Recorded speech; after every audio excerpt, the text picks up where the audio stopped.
نحمده ونصلي ونسلم على رسوله الكريم أما بعد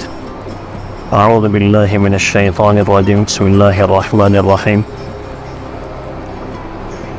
ربي قد آتيتني من الملك وعلمتني من تأويل الأحاديث فاطر السماوات والأرض أنت ولي في الدنيا والآخرة توفني مسلما وألحقني بالصالحين صدق الله العظيم.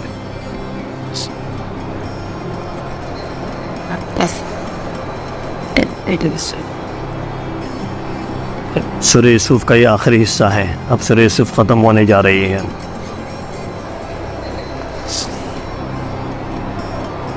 حضرت یعقوب علیہ السلام کے مصر میں آمد ہو گئی، مصر میں داخل ہو گئے،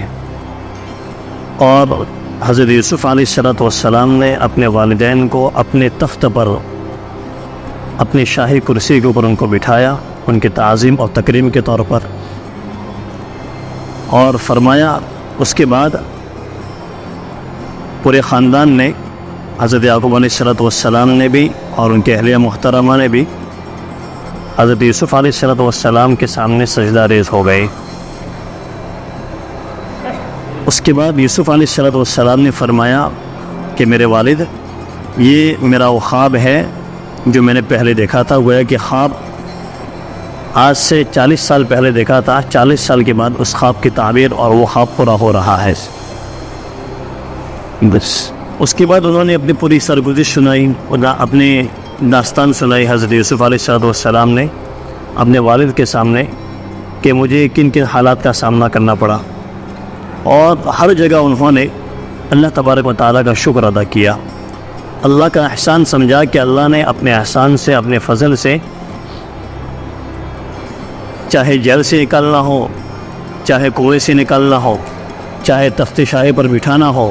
ہر کام اللہ تعالیٰ نے اپنے احسان سے کیا، اس میں میرا کوئی دخل نہیں ہے. اور ہمارے اور بھائیوں کے درمیان جو کچھ ہوا، بھائیوں نے ہمارے ساتھ جو کچھ سلوک کیا، یقین شیطان کی وجہ سے ہوا. ان رب لطیف لما یشاء انہ هو العلیم الحکیم. یقیناً اللہ تبارک و تعالی کی جو تدبیریں ہوتی ہیں، جو حکمتیں ہوتی ہیں، جو کام ہوتے ہیں، وہ اتنے باریک اور لطیف ہوتے ہیں کہ انسان کی عقل کی پہنچ اور رسائی وہاں تک نہیں ہو پاتی. اللہ تعالیٰ نے بھائیوں کے ساتھ، آپ کے ساتھ، میرے ساتھ جو کچھ ہوا، جن حالات سے ہم دوچار ہوئے، جو کچھ ہمارے ساتھ ہوا، اللہ تعالیٰ نے اپنی حکمت عملی سے کیا، اپنی مشیت سے سارے کام ہوئے. کیا ایسا ہو سکتا ہے کہ ہمارے ساتھ حالات ہو اور اللہ کو پتہ نہ ہو؟ ایسا نہیں ہو سکتا. گویا کہ اللہ تبارک و تعالیٰ نے ہم سب کو معنی عروج تک پہنچانے کے لیے، اوپر تک پہنچانے کے لیے اور اپنے قریب کرنے کے لیے، گویا کہ ہم کو اللہ تعالیٰ نے ان حالات سے دوچار کیا ہے، ہم کو آزمایا ہے، ہمارا امتحان لیا ہے، اس لیے کہ اس سے بڑھ کر کوئی جاننے والا نہیں ہے، اور اس سے بڑھ کر اس کام کی جو حکمتیں ہیں اس سے بڑھ کر کوئی جان نہیں سکتا. لہذا ہم اللہ تبارک و تعالیٰ کے اوپر جو ہے مکمل بھروسہ اور اعتماد کرتے ہیں، اور ہماری طرف سے اور نہ ہی آپ کی طرف سے کوئی ایسی بات نہیں ہے کہ ہم اللہ تبارک و تعالیٰ کے ناشکری کریں کہ یا اللہ، آپ نے ہم کو کس حال میں رکھا، آپ نے ہمارے اوپر حالت ایسے کیوں بھیجے. ایسے ہم سے کوئی شکوہ شکایت نہیں ہے. ہماری ساری پریشانیاں، ہماری ساری چیزیں اللہ تبارک و تعالیٰ کی طرف ہے، اور ہم سب کو اسی کی طرف جانا ہے. اسی لیے ہم لوگ دعا پڑھتے ہیں جب کسی کا انتقال ہو جائے، جب کوئی حادثہ پیش آ جائے، یا کوئی غمناک خبر سنے، تو دعا کیا پڑھتے ہیں؟ انا للہ و انا الیہ راجعون. یا اللہ، ہم آپ ہی کے لیے ہیں اور ہم سب کو آپ ہی کی طرف آنا ہے، یہ ہم اقرار کرتے ہیں. اور دیکھیے پورے واقعے کے اندر یوسف علیہ السلام کو بھائیوں نے اپنے والد سے، حضرت یعقوب سے چھین کر، ان سے لے کر، اور اللہ تبارک و تعالیٰ نے ان کو جو تخت شاہی پر بٹھایا، وہاں تک جو پورے حالات ہم نے سنے، ساری چیزیں ہم نے سنی اور ہم نے سمجھی. اب حضرت یوسف علیہ السلام، دیکھیں انبیاء کرام علیہ السلام کی زندگی کو دیکھیں. نبی جو ہوتے ہیں، نبی، انبیاء کی پوری جماعت، ان کے پاس دعویٰ نہیں ہوتا، ان کے پاس کام ہوتا ہے. اور ہمارے یہاں کیا ہوتا ہے؟ دعوے لمبے چوڑے ہوتے ہیں، کام کچھ نہیں ہوتا. وہ لوگ کام کر کے دکھاتے ہیں. وہ لوگ جب کہتے ہیں تو اس کہنے کو یا اس کام کو عملی طور پر امت کے سامنے کر کے دکھاتے ہیں۔ ایسا ہرگز نہیں ہو سکتا کہ کوئی نبی جس کو اللہ تعالیٰ نے بھیجا ہو امت کی اصلاح کے لیے، امت کے درمیان اس کو بھیجا ہو، ایسا کبھی نہیں ہو سکتا کہ اس نے صرف کہا ہو اور امت کے اوپر چھوڑ دیا ہو کہ جاؤ تم عمل کرو، میں تو اپنے گھر میں اور اپنے محل میں آرام سے رہ رہا ہوں، بس اللہ تعالیٰ کی جو وحی آئے گی ہم وہاں تک پہنچا دیں گے۔ نہیں، انہوں نے اللہ تعالیٰ کے احکام کو پہنچایا بھی ہے، اور اللہ کے احکام پر عملی طور پر یعنی پریکٹیکلی طور پر اس پر عمل کر کے دکھایا ہے، تاکہ امت اس بات کے اوپر کیسے عمل کرے، اللہ کے اس حکم پر عمل کیسے کرے۔ اسی لیے کوئی پنڈت ہے، اس کا نام تو معلوم نہیں ہے، اس نے کہا ہے کہ پوری تاریخ کے اندر میں نے ایک انسان کو دیکھا ہے، میں انسان کو سمجھتا ہوں اور میں نے اس انسان کے بارے میں پڑھا ہے جس نے زندگی میں کبھی کوئی دعویٰ نہیں کیا اور پوری زندگی اس کے عمل سے بری ہوئی ہے، اس کی پوری زندگی کام سے بری ہوئی ہے، وہ ہے محمد رسول اللہ صلی اللہ علیہ وسلم کی زندگی ہے۔ نبی جو ہوتا ہے جب وہ کسی کو عمل کے لیے ابھارتا ہے تو اس سے بڑھ کر وہ عمل کرتا ہے، اس سے زیادہ وہ عمل کرتا ہے۔ اب حضرت یوسف علیہ السلام اللہ تبارک و تعالیٰ کے سامنے جو ہے سر بسجود ہے، اور گویا کے ہاتھ کو اٹھا کر اور اپنے دل کو متوجہ کر کے اللہ تبارک و تعالیٰ سے کہہ رہے ہیں، ربی قد آتیتنی من الملک، اے میرے پروردگار تو نے مجھے بادشاہت عطا فرمائی، بادشاہت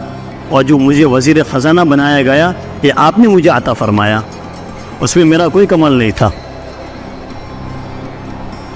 دیکھیں اس چیز کو بھی اللہ تبارک و تعالیٰ کی طرف منسوب کیا، ساری چیزوں کو اللہ تبارک و تعالیٰ کی طرف منسوب کیا کہ اللہ تعالیٰ نے ہی مجھے یہاں تک بادشاہت تک پہنچایا ہے۔ اور حضرت یوسف علیہ السلام نے یہ کہا تھا بادشاہ سے، اجعلنی علی خزائن الارض، کہ مجھے مصر کے جو خزانے ہیں اس کے اوپر مجھے مقرر کر دیجئے، انی حفیظ علیم، اس لیے کہ میں بہترین خزانوں کی حفاظت کرنے والا ہوں۔ خزانوں کی حفاظت کیسے کرنا، لوگوں تک کیسے خزانے پہنچانا، غلہ کیسے پہنچانا، کس کو کتنا دینا، کیسے دینا، سارا انتظام مجھے معلوم ہے۔ انی حفیظ علیم، میں نگہبان بھی ہوں، حفاظت کرنے والا بھی ہوں اور جاننے والا بھی ہوں۔ گویا کہ اللہ تعالیٰ نے مجھے جو صلاحیت عطا فرمائی ہے میں اس صلاحیت کا بھرپور استعمال کروں گا، آپ مجھے مصر کے خزانوں کے اوپر مقرر کر دیجئے، یعنی مجھے وزیر خزانہ بنا دیجئے۔ اور اس وقت کا جو بادشاہ تھا، بعض روایتوں میں آتا ہے کہ وہ حضرت یوسف علیہ السلام کے اوپر ایمان لا چکا تھا، اگر چاہے ایمان لایا ہو یا نہ لایا ہو، لیکن حضرت یوسف علیہ السلام نے اپنی ذمہ داری کو جس طریقے پر انہوں نے نبھایا، قحط سالی میں جس طریقے پر انہوں نے ایک ایک فرد تک غلہ پہنچایا اور غلوں کی حفاظت کی، اور گویا کہ لوگوں کو محسوس نہ ہونے دیا کہ قحط سالی ہو رہی ہیں، اور یہ تدبیر بھی حضرت یوسف علیہ السلام نے ہی بتلائی تھی، اس لیے انہوں نے کہا کہ مجھے مصر کے خزانوں کے اوپر مقرر کر دیجیے۔ تو جس طریقے پر انصاف کے ساتھ، رحم دل کے ساتھ اور شفقت کے ساتھ جس طریقے پر انہوں نے امت کے ساتھ جو معاملہ اور برتاؤ کیا، اور مصر کے خزانوں کو جس طریقے پر انہوں نے سنبھالا، ان ساری چیزوں کو دیکھ کر بادشاہ وقت، اس وقت کا جو بادشاہ تھا، حضرت یوسف علیہ السلام سے بہت مانوس تھا، اسی لیے اس نے بہت سارے اختیارات حضرت یوسف علیہ السلام کو دے دیے تھے کہ بھائی آپ تو وزیر خزانہ ہے ہی ہے، اس کے علاوہ میرے پاس جو اختیارات ہیں اس میں سے بھی آپ ان چیزوں کو لے لیں، آپ ہی اس کو سنبھالیے، اس لیے کہ ان چیزوں کو میں نے دیکھا ہے آپ کے اندر کہ آپ اس کو سنبھال سکتے ہیں۔ تو انہوں نے جو کہا تھا کہ مجھے مصر کے خزانوں کے اوپر مقرر کر دیجیے، اللہ تعالیٰ نے ان کو مقرر کیا، اور انہوں نے اپنی خداداد صلاحیت کے ذریعے بہترین انتظام کیا۔ اور اب کیا کہہ رہے ہیں، رب قد آتیتنی من الملک، یا اللہ تو نے مجھے عطا فرمایا تھا، تیرے عطا سے میں وہاں بیٹھا، اور جو کچھ میں نے کیا تیری مدد اور تیری نصرت سے کیا، یہ بھی تیرا احسان ہے، یہ بھی تیرا فضل ہے۔